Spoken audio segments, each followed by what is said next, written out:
Yeah, good evening, children. Let's start our grammar class. Lesson 1, Articles Revisited. We have already learned about the articles a and the. Class 2 നിങ്ങൾ ഇതൊക്കെ പഠിച്ചതാണ്. Okay.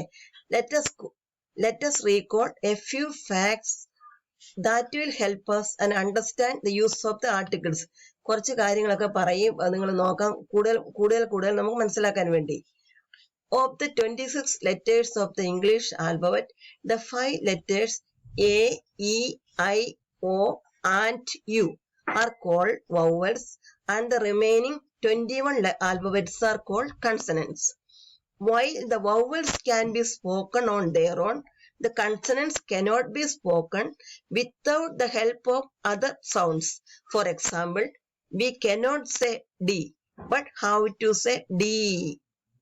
Two sounds, no? E sound is coming in a D. D.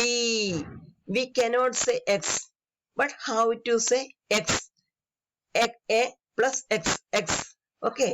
The articles are used before nouns and are actually adjectives. ഞാൻ അവിടെ വരെ ഒന്നുകൂടെ പറയാം കേട്ടോ.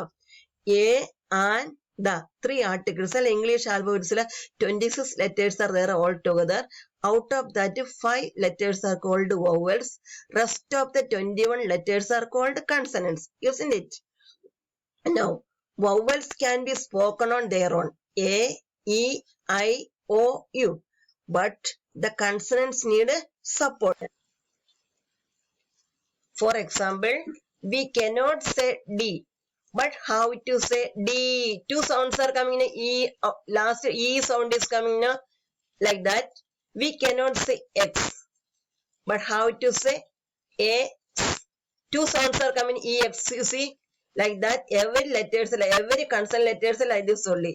The articles are used before nouns and are actually adjectives. ഈ articles എവിടെ ഉപയോഗിക്കുന്നത്? നൗണിന് തൊട്ട് മുൻപിലായിട്ട് നമ്മൾ ഉപയോഗിക്കുന്നത്. Okay. A is used before nouns that begin with the consonant sound. Consonant soundന് വരുന്ന നൗണിന് തൊട്ട് മുൻപിലായിട്ട് നമ്മൾ എന്ത് ഉപയോഗിക്കുന്ന A എന്ന article. Okay. We have already learned that an is used before nouns that begin with the vowels. An ചേർക്കുന്ന എവിടെയാ? vowel soundൽ വരുന്ന ലെറ്ററിന് തൊട്ട് മുൻപിലായിട്ട്. We have already learned that an is used before nouns that begin with the vowels. vowel soundൽ വരുന്ന നൗണിന് തൊട്ട് മുന്നിലായിട്ടാണ് എന്ത് ചേർക്കുന്നത് നമ്മൾ? an. An is actually used before nouns that begin with the vowel sounds. Let us recall the vowel sounds. Vowel sound A, E, I, O, U ചേർത്ത് 5 words are given here.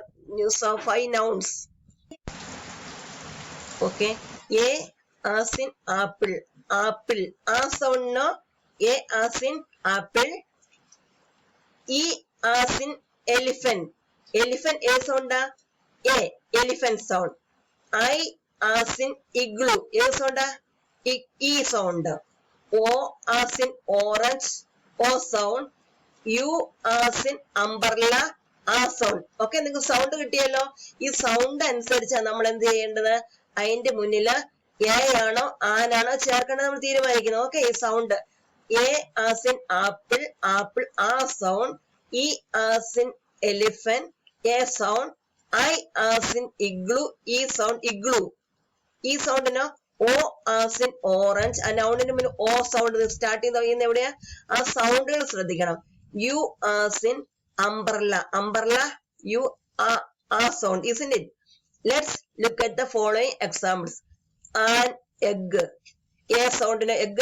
EGG egg. A sound. An ostrich. O sound you know. A ball. Ball you see sound B. Bow, isn't it? That is not a vowel, isn't it? A uniform. UNIFORM. Listen carefully. Although uniform starts with the vowel U, it starts with the consonant sound YU. U sound അല്ല വരുന്നല്ലേ? യൂണിഫോമിന് YU sound വരുന്നല്ലേ? നമ്മൾ മലയാളത്തിൽ യാ U അങ്ങനെയല്ലോ uniform എഴുതുമ്പോൾ മലയാളത്തില് A uniform. Although uniform starts with the vowel U, it starts with the consonant sound YU. UNIFORM, isn't it? പക്ഷെ IU അവിടെ pronounce ചെയ്യുന്ന YU സൗണ്ടിലാ വരുന്നത്. അതുകൊണ്ട് അതെന്താണ്? എ യൂണിഫോം എന്ന് വേണം നമ്മൾ പറയാൻ. ആൻ യൂണിഫോം അല്ല.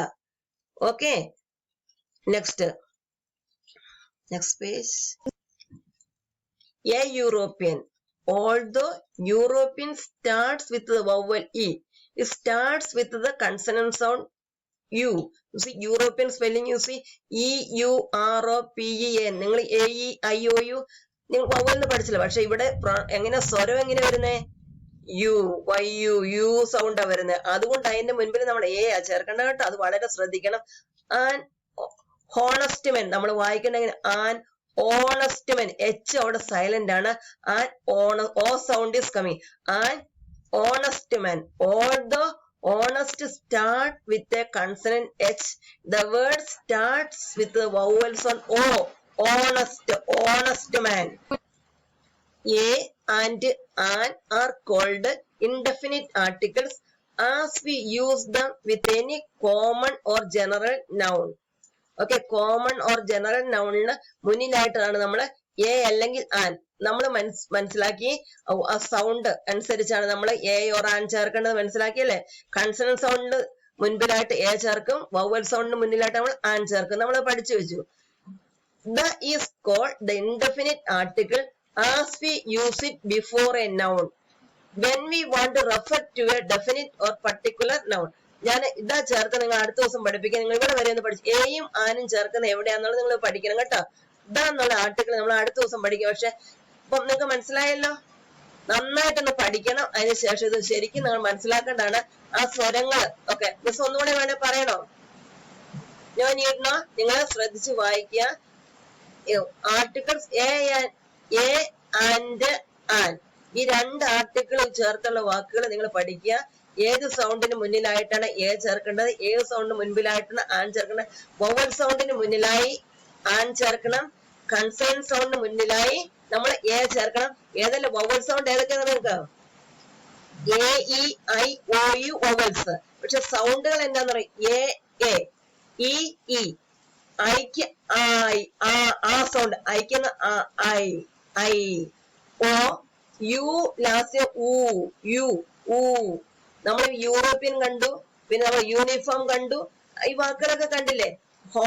ഓണസ്റ്റ് കണ്ടു. H starting letter, but H is consonant letter. Consonant, okay, H belongs to consonant alphabet, but that H is there silent. So that letter, see, before honest we must write an article an.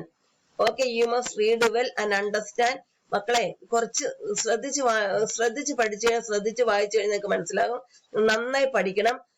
Coming day we can study the article the. Okay, let me stop here. Thank you.